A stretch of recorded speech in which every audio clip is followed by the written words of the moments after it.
Para aquellos que quieren mejorar su vida devocional, para los que necesitan ayuda espiritual, para todos los que desean un contacto diario con Dios, presentamos Radio Amanecer en Estudio, un alimento espiritual para tu alma. Con nosotros, el conductor de esta entrega, Pastor Juan Francisco Scroggins. Amigos, una vez más, les saludamos en la paz de nuestro Señor Jesucristo y le agradecemos por estar con nosotros en esta hora. Continuamos adelante en Radio Amanecer en Estudio. Hoy estaremos viendo una pareja de esposos extraordinario como es el caso de Isaac y Rebeca, el tema que estaremos abordando en el día de hoy. Recuerden que esta es la lección número 3 del trimestre, imágenes tomadas del matrimonio, y el pasaje de la Biblia que estamos utilizando como referencia en estos comentarios para memorizar. Y él me dijo, escribe, bienaventurados los llamados a la cena de bodas del Cordero. Además me dijo, estas son palabras verdaderas de Dios. Apocalipsis capítulo 19, verso 9. Qué gran honor y privilegio estar con ustedes en esta hora, lo mismo para la presentación del gran amigo y del hermano Pastor Cristian Veras, quien está con nosotros en los comentarios a estas lecciones. Pastor, me siento muy bien, cómodo de saludarle y desearle muchas bendiciones de todo corazón, que Dios le proteja hoy, mañana y siempre. Muchas gracias, Pastor. Qué bendición poder al junto suyo explicar esta lección en este día. También le reitero un afectuoso saludo a usted y a los suyos. Muchas gracias. Cómo no. Y para ustedes, amigos, mis hermanos, un abrazo y que Dios pueda hoy y siempre continuar dirigiendo su vida. Vamos a orar. Querido Padre, en este momento, al abrir tu palabra, también abrimos nuestros corazones para que tú puedas, a través de tu Espíritu Santo, hacer un trabajo especial en ellos. Que lo que salga de allí sea para vida eterna y de bendición para todos los que nos escuchan. En el nombre de Jesús oramos. Amén. Amén. Amén. Pastor, históricamente los padres se sientan ahí para conversar con sus hijos. Y mayormente cuando estos muchachos llegan a la edad de hacer una decisión tan importante como es el matrimonio, y eso lo vemos en un personaje ya entrado en edad, un personaje que entendía cuáles eran las promesas de Dios para su descendencia, y como ya Abraham tenía a Isaac, pues estaba muy ocupado en tratar de presentar una buena opción de casamiento para su hijo Isaac. Y digo que estaba muy ocupado por eso porque agarró y llamó a su criado de mayor edad y lo comprometió para que saliera de esa tierra y buscar una esposa para Isaac, que es lo que vamos a tocar en el día de hoy. De manera que cuando Abraham ya era una persona anciana y pensaba sin duda en aquellas promesas que Dios le había hecho acerca de su posteridad, encomendó a su criado de mayor edad y de confianza una solemne tarea, y es justamente de investigar, de averiguar dónde podría encontrar una buena muchacha para que su hijo, de unos 40 años más o menos, encontrara una esposa. Y de eso se trata lo que vamos a estudiar en el día de hoy. Así es. Es importante, pastor, estimados amigos, notar que este es un matrimonio arreglado. En el Oriente, los matrimonios arreglados todavía son muy frecuentes hasta el día de hoy. En India, en todos esos lugares se utilizan lo que son matrimonios arreglados. Ahora bien, es cierto que Isaac nunca había visto a Rebeca, nunca antes, pero para Abraham era de vital importancia que su hijo no se casara con una cananea, porque la degradación espiritual de los cananeos era alarmante.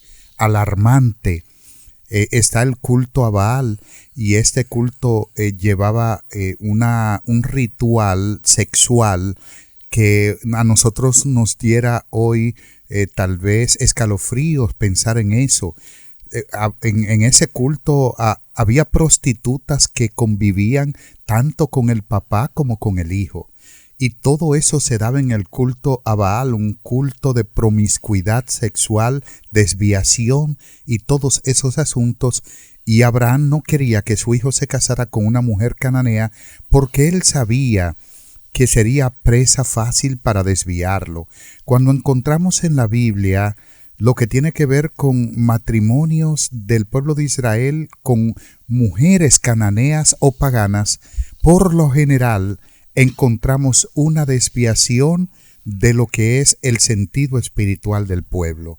Y era lo que Abraham se estaba asegurando, pastor, de que su hijo se casara con una mujer que, aunque no era perfecta, porque quisiera que sepan que cuando Abraham salió de Ur de los Caldeos, dejó a su familia allá.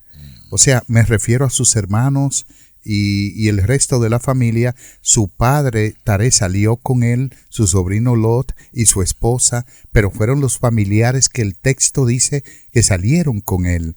Los demás se quedaron, pero más tarde los encontramos en Aram. Aram era el norte de Babilonia, quedaba precisamente en el camino hacia Canaán.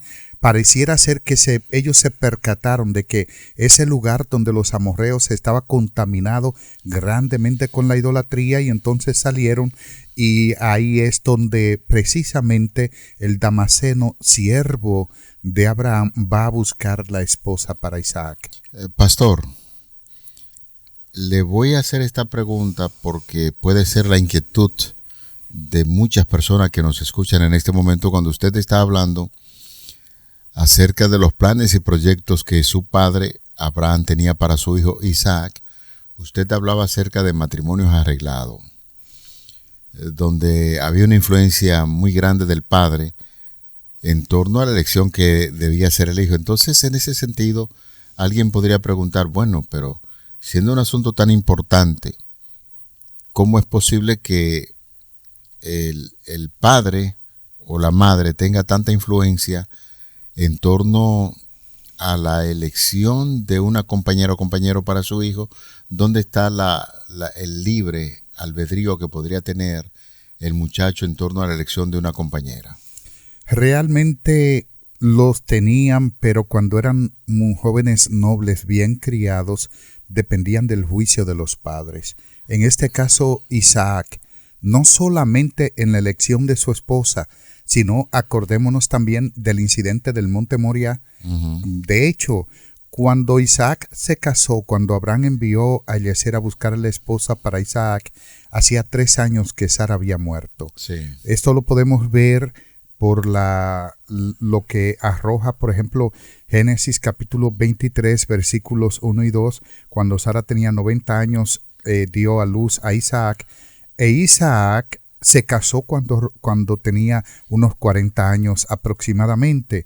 Capítulo 25, versículo 20, de manera que ahí Abraham tenía unos 140 años, y de esas fechas nosotros podríamos dar a que Sara tenía 3 años que había fallecido.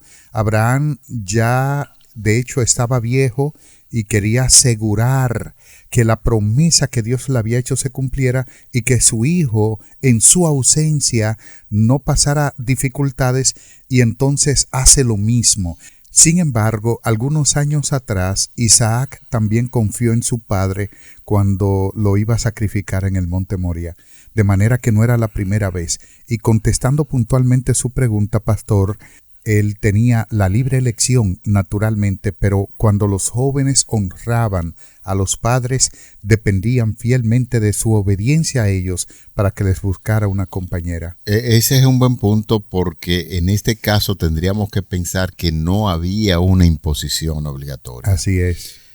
El joven, como usted acaba de puntualizar, confiaba plenamente en el juicio espiritual que podría tener el padre, pero no era una imposición, te repetimos, no era de obligación que usted tenía que casarse con esa persona que ya el padre había arreglado para que se casara con ella.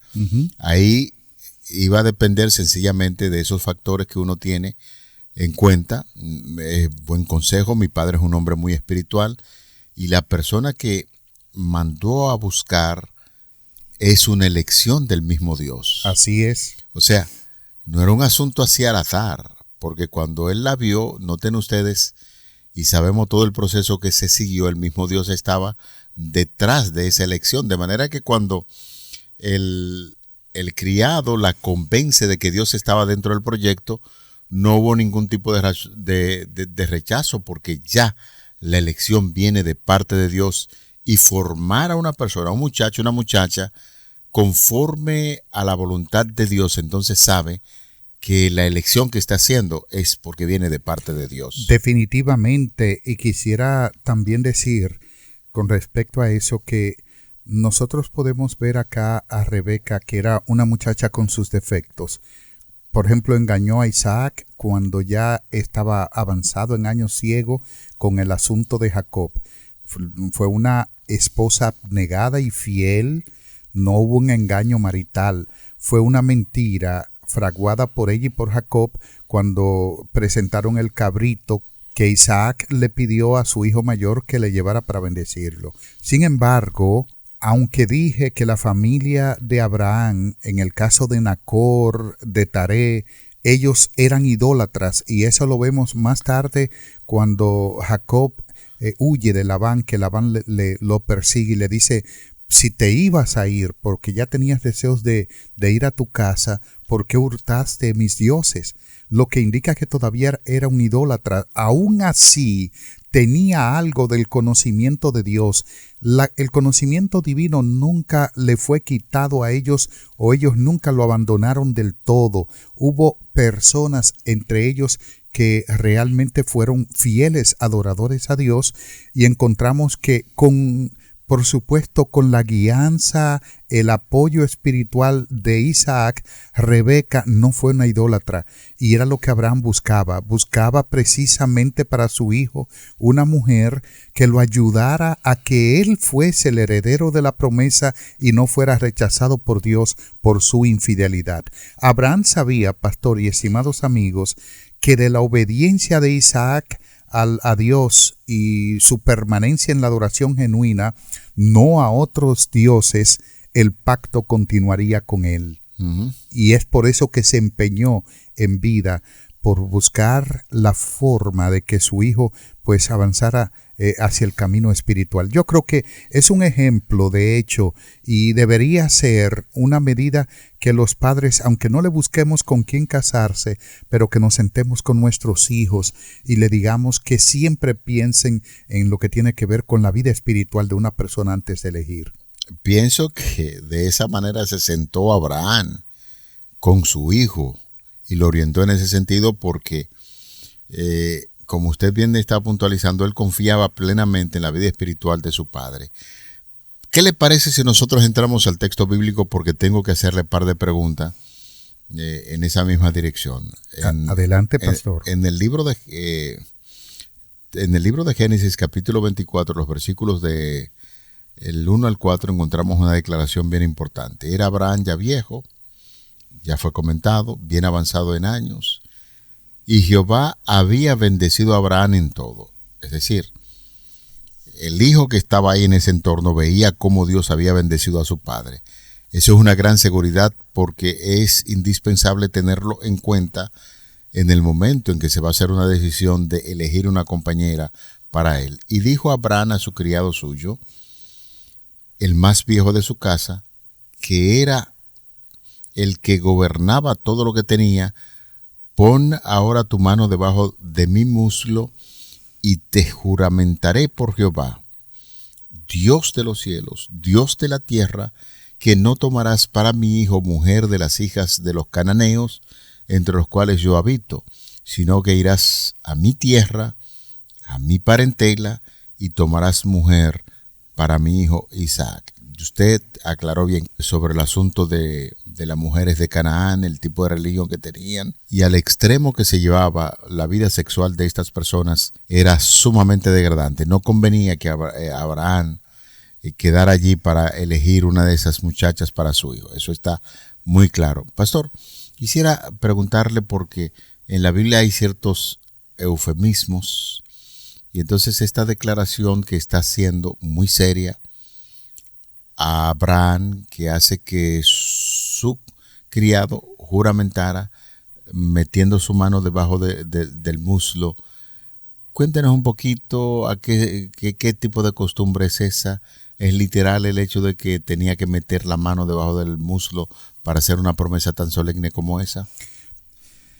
Es una muy buena pregunta, pastor. Hay muchas opiniones en torno a esto, pero fuere cual fuere, el contexto inmediato en el cual Abraham hizo jurar a su siervo, al que algunos piensan que tomó algún órgano de su cuerpo donde lo presionaba y esto lo obligaba realmente a hacer un juramento con dolor. Uh-huh. Sin embargo, sea lo que fuere, lo que tenía que ver con la seriedad, con la solemnidad de este juramento, porque dependía, por supuesto, la posteridad de Abraham dependía de esta misma decisión, de con quién se casaría su hijo.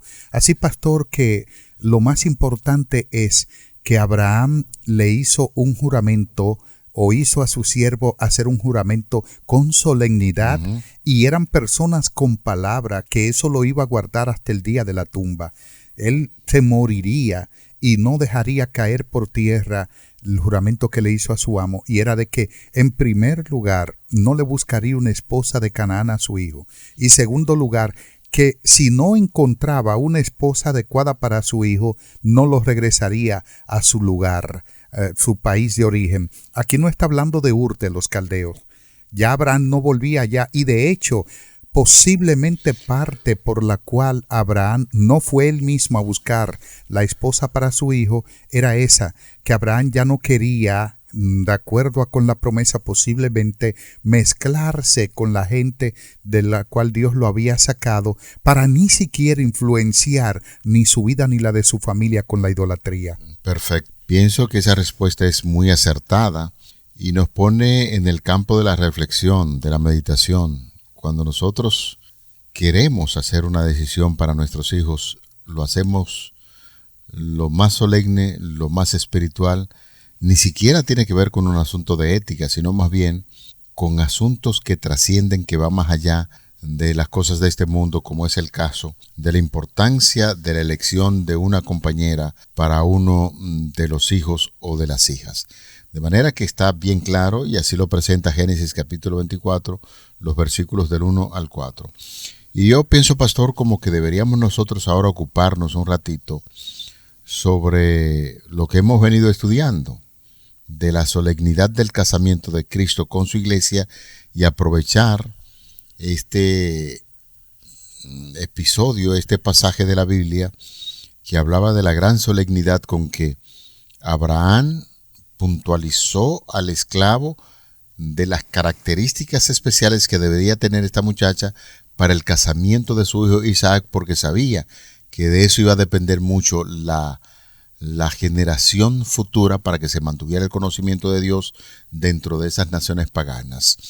En este caso, y ya que nosotros entendemos el compromiso que Cristo ha hecho con su iglesia, de casarse con ella, de mantenerla, de guiarla en todo el proceso, ¿qué podríamos nosotros aprender, por ejemplo, en la actualidad, de algún tipo de recomendación a esos jóvenes que andan buscando ya su esposa, o una mujer que anda buscando su esposo? ¿Cuáles son las características que debe tener una persona para entrar en una relación con otra de matrimonio? Bueno, es una pregunta realmente fascinante, y yo les voy a decir que después de la elección divina, o sea, la elección por Dios, lo más importante en la vida es la elección de una pareja, porque es la persona con la que vamos a pasar el resto de nuestros días. Es lo que Dios espera. El matrimonio no es un relajo. El matrimonio es algo muy serio y solemne. Es algo muy noble y muy puro y santo. De manera que si usted va a pasar el resto de sus días con una persona, elíjala conforme a lo espiritual. Lo primero es una persona espiritual que ame a Dios. Lo segundo es una persona de valores, que tenga valores, que pueda ser una persona fiel, confidente, amigo, porque es una persona que, yo le voy a decir algo más. Usted tiene hijos, usted puede tener hijos, usted no duerme con sus hijos. Usted puede tener padres, usted no duerme con sus padres. Usted puede tener hermanos y no duerme con sus hermanos. Con la única persona que usted duerme es con su esposa o su esposo. Con la única. ¿No es así, pastor? Eso es claro. Y lo que indica que es una carne, o debe de ser de acuerdo a la Biblia. Por eso, las características que debe tener una persona para elegir, en primer lugar, es que ame a Dios. Segundo lugar, que sea una persona confiable, fidedigna, que sea una persona de trabajo honesta. Son características que uno da en el momento de dar charlas de noviazgo, cuando estamos aconsejando a jóvenes. Pastor, pero algo muy importante y que no debemos dejar pasar por alto es que la felicidad es algo que nos debe acompañar en la vida. Y cuando usted pasa un matrimonio de 40 años infeliz, entonces usted no vivió. No está tampoco cumpliendo con el propósito de Dios. Definitivamente. Porque el propósito de Dios es que quienes entran en una relación de matrimonio sean felices, independientemente de lo que esté sucediendo, pero que tengan esa capacidad de armonizar. Le digo esto porque mientras estaba haciendo la revisión del texto, la segunda parte, que nos habla que cuando el siervo fue a la tierra de Abraham para buscar a Rebeca, Dios definitivamente dirigió ese proceso y nos dice que cuando venían de regreso, él la vio. Y note cómo dice el texto bíblico que se consoló por la muerte de su madre. Eso tiene sus implicaciones, es evidente. Lo que quiere decir que hubo una buena elección, buenas recomendaciones de parte del padre. El siervo vio las cualidades que debía perseguirse para la esposa de este muchacho. Y luego que llegaron ahí a la tierra, le entró, dice el texto bíblico que le entró en la cabaña y se consoló, porque definitivamente fue una buena elección. Ahí no hay forma de decir, no, fue una mala elección, porque cuando los procesos en la vida nosotros los hacemos siempre consultando a Dios, las recomendaciones que vienen de personas expertas, de personas muy espirituales, y dicen, mira, conviene esta, y si es una elección que viene de parte de Dios, definitivamente que aunque vengan embates en la vida, problemas matrimoniales como lo tienen todos los matrimonios, la decisión, si es espiritual, va a representar dignamente ese nuevo hogar que se forme, va a representar dignamente al Señor.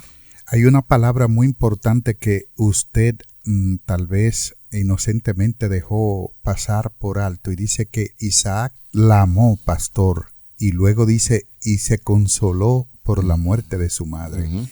Es lógico que una madre no es reemplazada por una esposa. Pero cuando hay una esposa amante, oiga, se parece tanto a una madre. Se parece tanto.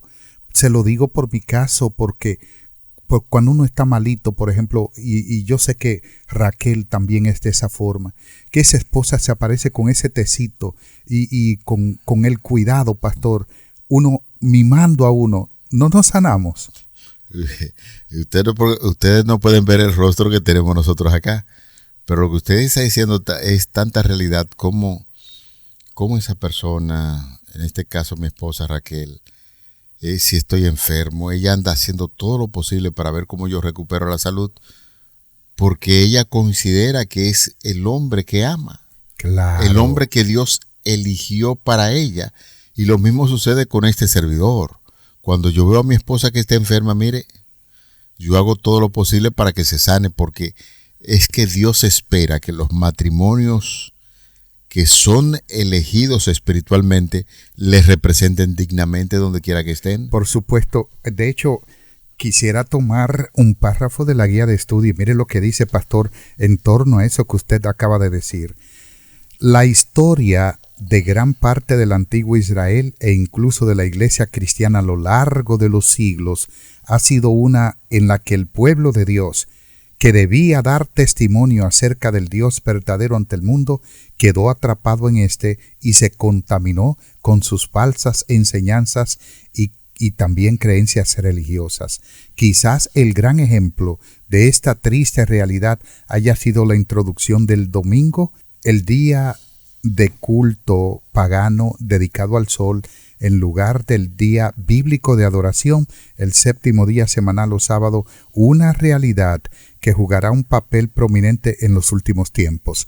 El texto es híbrido. Notemos que el texto está tomando la historia de Isaac, hablando de una buena elección, de una buena esposa, que su padre, por la dirección espiritual, la dirección divina, buscó para su hijo Isaac, y que el matrimonio fue bueno. Entonces el autor está diciendo que lo que ocurrió con Israel fue una mala elección. Y la metáfora del casamiento de Isaac con Rebeca es colocado acá para que veamos, cuando nosotros hacemos una buena elección, cómo las cosas caminan solas. Sin embargo, cuando la elección no es buena, las cosas no andan bien. Aquí está hablando de lo que tiene que ver con un adulterio espiritual, como Israel lo cometió. Y yo quisiera que nosotros veamos que la iglesia debe estar casada con su Señor. Pero cuando busca el apoyo del Estado, abandona a su legítimo marido y mediante su nueva relación comete fornicación espiritual, entonces Dios evidentemente es puesto a un lado. De manera que esta metáfora, repito, del matrimonio de Isaac con Rebeca, que debe ser lo ideal del matrimonio nuestro con Dios, no ha sido colocado para que veamos una historia más en la Biblia de un matrimonio. Ha sido colocada acá por inspiración divina para que nosotros sepamos que es un matrimonio ejemplo y que es lo que Dios espera de nosotros a través del matrimonio, con defectos como seres humanos, pero que Dios sea glorificado en nuestra familia y que en la relación que nosotros sostenemos con Dios no exista un tercero, no haya otro Dios, no haya un adulterio espiritual, sino que Jehová sea nuestro único Dios, porque Él exige exclusivismo en la relación que tiene con su pueblo. Eso es real. Bueno, pensamos que este material ha sido objeto de estudio, puede ayudarnos bastante al reconocer que Dios ama a su esposa, es decir, a nosotros como su iglesia. Y lo más importante es que ese amor trasciende, va mucho más allá, y Dios siempre está dando el primer paso en busca de que se mantenga una buena relación con su iglesia, con su esposa, y es básicamente lo que nosotros quisimos ver en la lección de este día que llega a su final, Isaac y Rebeca. Vamos a orar. Padre, gracias por tus bondades, gracias por estas grandes ilustraciones que cada día estamos obteniendo de la Sagrada Palabra de Dios, la Biblia, y que nos ayuda a identificar que el Señor es el esposo de la iglesia, y somos nosotros, y desea siempre mantener una buena relación con sus hijos en esta tierra. Dirígenos siempre, en el nombre de Jesús te lo pedimos. Amén. Para aquellos que quieren mejorar su vida devocional, para los que necesitan ayuda espiritual, para todos los que desean un contacto diario con Dios, hemos presentado Radio Amanecer en Estudio, un alimento espiritual para tu alma.